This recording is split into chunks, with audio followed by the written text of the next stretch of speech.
Hey Saints, and I pray that you are all doing very, very well. Thank you for watching this video because that shows that on one way, shape, or form, you're joining in on our Lenten practice. So I'm going to go ahead and jump right in.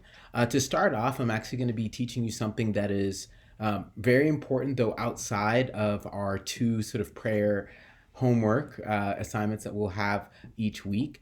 And this is the Ignatian Examen. There are many versions of it, and I will offer the most basic version that I know and I appreciate and that I also practice myself. And so, what is the Examen? The Examen is a form of prayer, an approach of prayer that one takes at the end of the day to examine your day and bring prayer into your reflection on the day that passed and as you look forward to the day to come.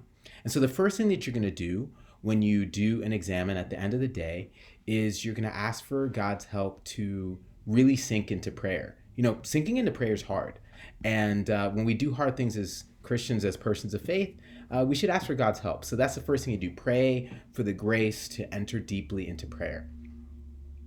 So you'll do that to start. Once you've done that, then what I want you to do is to look back on your day. But not just in terms of, okay, this happened and this happened, but pay most close attention to your emotions. You know, when during the day were you really happy? When were you sad? When were you annoyed? When were you motivated? When were you overjoyed? When you're hyper, whatever it is. And so review your day, paying really close attention to how you felt and experienced everything. And so you don't necessarily need to review the exact color that someone's sweater was who you spent time with during the day. And nonetheless, I hope that you will review how you felt when you were speaking with them or walking by them or whatever happens to be. So review your emotions for the day. Once you've done that, you'll probably have some things that you want to give thanks for, I hope. And so at that point, that's a great moment to give thanks to God for the blessings of the day, no matter how big or how small. That's an exciting thing to do. And so then you're going to give thanks for the blessings. And so that's step number 3. Step number 4, chances are, if you reviewed your day and you are a human being, you probably have some things you wish you did differently or better, or some times when you didn't like exactly how you lived into a situation. And so in those, say sorry and seek God's forgiveness for those moments and consider how you'll do better. After you've done that, then we have the fun part of looking ahead to the next day. And so think about the next day, what's going to happen, what you're going to do, and ask God for the graces. It could be the wisdom to manage a situation a certain way. It could be the energy to bring your whole self to something. It can be, the kindness, the compassion, the charity of spirit, whatever it is. Think about the next day. Think about what you will need to not just get through it, but to master it, to just do really well, and ask God for that.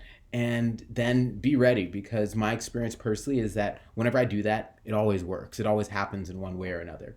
And so that is the example. You start off, ask for the grace to pray and pray well. Then you review your day, paying close attention to your emotions.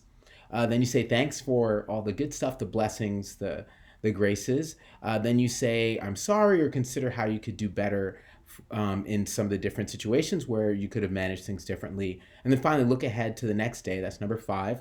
Look ahead to the next day and consider what are the graces, the strength, what is it that you need in order to really live your next day as best as you possibly can.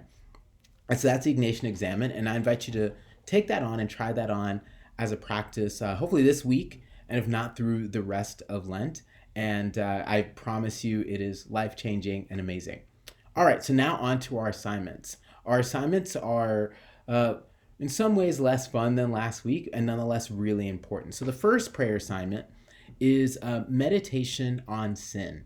And so what I want you to do during this time is set a timer, and set the timer instead of, for, I don't know how long you're praying, but let's say you're praying for 10 minutes. Instead of setting it for the whole 10 minutes, set it for 8 minutes.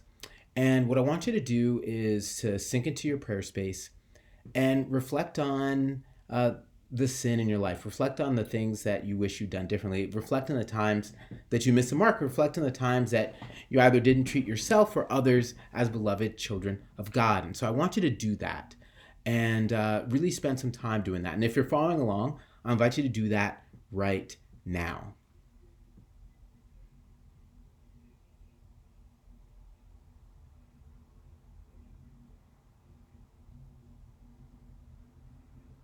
So obviously you can pause this and take all the time that you need. And so moving along, let's say that you spent that bulk of a time reviewing those sins.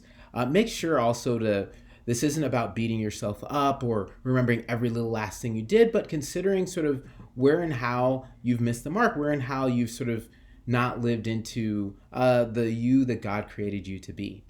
Now, when that timer goes off and you have a little bit of time left allotted for prayer, that last piece, you're going to do a colloquy of mercy. What is that? So it's a conversation with God where you'll talk with God about, so that's how that went. And here are the places where I feel like I could have done better. I can continue to do better.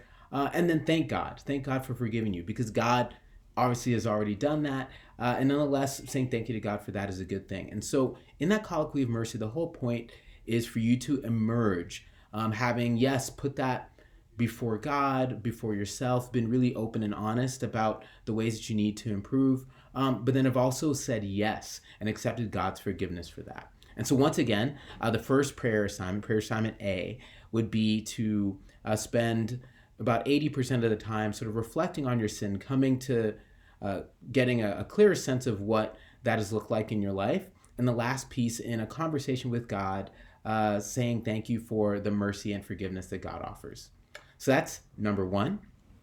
And then prayer assignment number 2 is spending time with one of St. Ignatius and one of my favorite parables in our entire scripture. And that is the parable of the Prodigal Son. And so for the purpose of those of you who are using this to follow along, I will read it right now. So this is the parable of the Prodigal Son, which is in chapter 15 of Luke. Then Jesus said there was a man who had 2 sons. The younger of them said to his father, "Father, give me the share of the property that belongs to me." So he divided his property between them. A few days later, the younger son gathered all he had and traveled to a distant country, where he squandered his property in dissolute living. When he had spent everything, a severe famine took place throughout that country, and he began to be in need.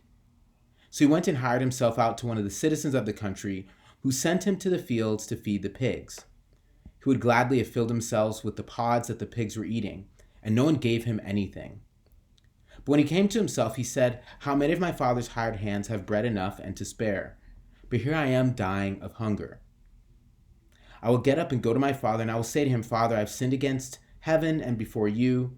I am no longer worthy to be called your son. Treat me like one of your hired hands.' So he set off and went to his father, but while he was still far off, his father saw him and was filled with compassion. He ran and put his arms around him and kissed him. And then the son said to him, 'Father, I've sinned against heaven and before you. I'm no longer worthy to be called your son.' But the father said to his slaves, 'Quickly bring out the robe, the best one, and put it on him. Put a ring on his finger and the sandals on his feet. And get the fatted calf and kill it. And let us eat and celebrate. For this son of mine was dead and is alive again. He was lost and is found.' And they began to celebrate." So now I invite you to set your timer for however long and take some time for prayer. So you can pause it here to do that. But all in all, those are our prayer assignments for this week. So we have the Examen, which is a nighttime thing. And then whenever you are doing your regular practice, we have assignment 1, reviewing your prayer. Assignment 2, praying on the story of the prodigal son, the prodigal child. And on day 3 of prayer, because hopefully you're getting in 3 days during Lent, pick one of them and do it again. Personally, I'm going to stick with the prodigal son time, but yeah, whatever you choose would be great. And so that is it. That is it for week 2. Thanks so much for watching this. Thank you even more for praying, and I pray you get so much out of it. Blessings, mi gente.